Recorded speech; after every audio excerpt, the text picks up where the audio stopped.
Desmond Tutu, figure emblématique de la lutte contre l'apartheid en Afrique du Sud et défenseur mondial de la paix et de la justice, est né le 7 octobre 1931 en Afrique du Sud. En tant qu'ecclésiastique et théologien chrétien, Tutu est devenu une voix importante dans la lutte contre l'apartheid, un système de ségrégation et de discrimination raciale. We say we are the rainbow people. We are the new people. Le parcours de Tutu pour devenir un défenseur renommé des droits de l'homme et de la réconciliation a commencé lorsqu'il a été ordonné prêtre en 1960. Where people count because of who they are, persons of infinite worth because they are created in the image of God. Au fil des ans, il a utilisé sa position au sein de l'Église pour dénoncer les injustices de l'apartheid, appelant à une résistance non violente et à une pression internationale sur le gouvernement sud-africain. Ses discours charismatiques et passionnés ont inspiré des millions de personnes, tant en Afrique du Sud que dans le reste du monde.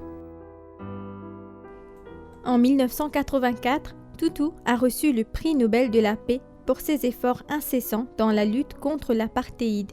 Il a incarné les principes de paix et de réconciliation, soulignant l'importance du dialogue et du pardon, même face à des graves injustices.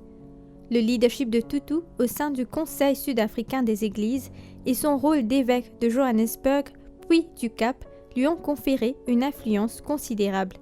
The day anybody can show me that the Bible supports apartheid, that day I will take my Bible and tear it into little strips.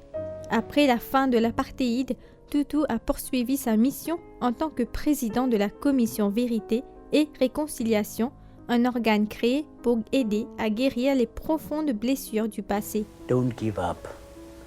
Don't give up the struggle. There is a light at the end of the tunnel. Sous sa direction, la commission a permis aux victimes et aux coupables de partager leurs histoires, favorisant ainsi la guérison et l'unité nationale. L'impact de Tutu a largement dépassé les frontières de l'Afrique du Sud. Il est devenu un symbole mondial d'espoir, de paix et du pouvoir de transformation du pardon.